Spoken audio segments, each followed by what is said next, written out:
जय श्री कृष्णा। सभी भाई बहनों को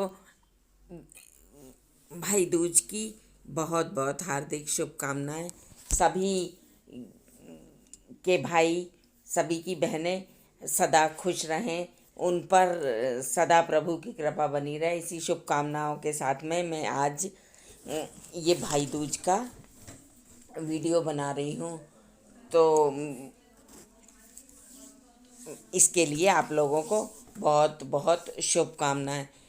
ये भाई दूज का त्यौहार दिवाली के दूसरे दिन, दिवाली के दिन अमावस्या, फिर पड़वा और फिर उसके बाद दूज, तो उस दिवाली के दूसरे दिन ये मनाया जाता है। इसमें भाई और बहन के पवित्र प्रेम का बहुत ही सुंदर वर्णन किया हुआ है। इसमें विष्णु पुराण की कथा के अनुसार यमराज और यमुना मैया दोनों भाई बहन थे और इनकी कथा बहुत ही प्रचलित है। और ये कार्तिक मास की शुक्ल पक्ष की द्वितीय तिथि को मनाया जाता है और इसे भाई दूज भी कहते हैं और इसे यम द्वितीया भी कहते हैं। तो इस प्रकार हमारे यहाँ पर बहुत ही अधिक भारतीय शास्त्रों में यम द्वितीया का और भाई दूज का बहुत ही अधिक महत्व है। इस दिन वृंदावन में यमुना जी के किनारे बहुत ही धूमधाम से इसका मेला लगता है और इसमें यमुना में इस दिन स्नान करने का बहुत ही अधिक महत्व रहता है। और यमराज महाराज जी का अपनी बहन को वचन था कि इस दिन जो भी भाई बहन यमुना में स्नान करेंगे और हाथ पकड़ के अगर स्नान करेंगे तो उन्हें मेरा पास नहीं बांधेगा और मेरे दर्शन अंतिम समय में कभी नहीं होंगे और उन्हें मोक्ष की प्राप्ति होगी। तो एक बार क्या हुआ कि यमुना जी की तो शादी हो गई थी और उनके भाई थे यमराज जी, तो वो अधिक व्यस्तता के कारण कभी भी बहन के यहाँ नहीं जा पाते थे। तो इससे यमुना मैया बहुत अधिक दुखी होती थी और वो हमेशा कहती थी, भैया आप मेरे घर आओ, भैया आप मेरे घर आओ, मगर वो नहीं आ पाते थे। मगर एक समय यमराज जी यमुना मैया के यहाँ पर आए तो उस दिन शुक्ल पक्ष की द्वितीय तिथि थी कार्तिक मास में। तो आए वो, तो उन्होंने बहन को बहुत ही ज़्यादा खुशी हुई और बहन ने भाई का अनेकों प्रकार से स्वागत किया।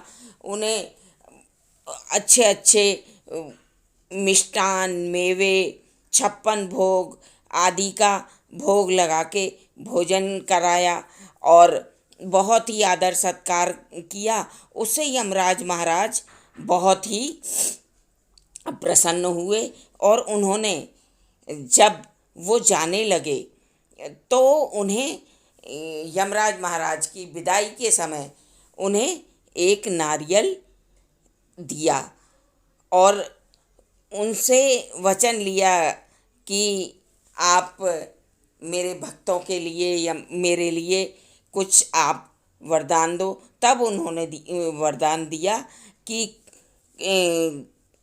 जो भी भाई बहन, आज मैं इतने समय बाद तुम्हारे यहाँ पर आया हूँ और तुमने इतनी मेरा आदर सत्कार किया जिससे मैं बहुत प्रसन्न हुआ हूँ और मैं आज ये वचन देता हूँ कि जो भी भाई बहन इस त्यौहार को मनाएंगे और इस प्रकार भाई बहन के यहाँ पर आकर भोजन करेगा, वो यम के पास से हमेशा के लिए छूट जाएगा और उसके घर में सुख, संपत्ति, धन, वैभव की कभी भी कमी नहीं होगी और उसके स्वास्थ्य में कभी भी गिरावट नहीं आएगी। वो हमेशा स्वस्थ रहेगा और दीर्घायु होगा और उसे मेरा पास कभी नहीं बांधेगा।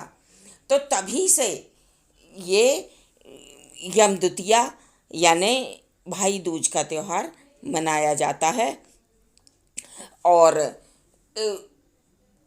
उस दिन रक्षाबंधन पर तो बहन जाती है भाई के यहाँ पर, मगर भाई दूज के दिन भाई स्वयं बहन के यहाँ जाता है और वहाँ पर भोजन करता है।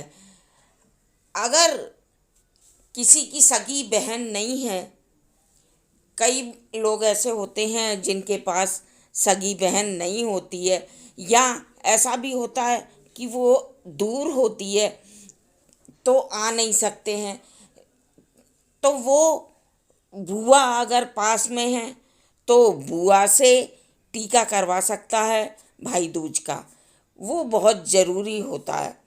या किसी की बनाई हुई बहन है उससे टीका करवाए, उसके यहाँ पर भोजन करे तो उसको बहुत ही अधिक फल की प्राप्ति होती है। अगर ऐसी भी अगर कोई व्यवस्था नहीं हो तो वो भाई गौशाला में जाके और खीर बना के ले जाए अच्छी, और वहाँ पर गौशाला में गौ माता को खिलाकर और फिर वो वहीं बैठकर वो भोजन करे तो उसका भी वही फल प्राप्त होता है जो बहन के यहाँ पे भोजन करने से प्राप्त होता है। तो अवश्य ही हमें अपने भाई की रक्षा के लिए, भाई की सुख समृद्धि वैभव, भाई भतीजे भाभियों की सुरक्षा के लिए हमें भाई दूज का त्यौहार ज़रूर ही मनाना चाहिए। और जो अगर व्यवस्था ना हो तो घर में ही दूज माता बनाकर और उनकी पूजन करके और भाइयों के नाम से भोग मन से विचार कर कि हमारे भाई ने हमारे यहाँ भोजन कर लिया है, इस प्रकार करें तो उसकी भी वैसे ही फल की प्राप्ति होती है और सदैव यमराज के पास से छूटे रहते हैं और उनका कभी भी कोई कार्य अनिष्ट नहीं होता। तो बोलो बाके बिहारी लाल की जय, क्योंकि बिहारी जी के वहीं पर ये त्यौहार बहुत ही ज़ोर शोर से मनाया जाता है। यमुना मैया के किनारे, यमुना जी वृंदावन में और प्रभु के आश्रय में ये त्यौहार मनाया जाता है। तो इसकी आप सभी को बहुत बहुत हार्दिक शुभकामनाएं। आपके भाई, आपकी बहनें, आपके माता पिता सभी स्वस्थ रहें और सदा इस त्यौहार को मनाते रहें। इसी शुभकामनाओं के साथ जय श्री कृष्णा।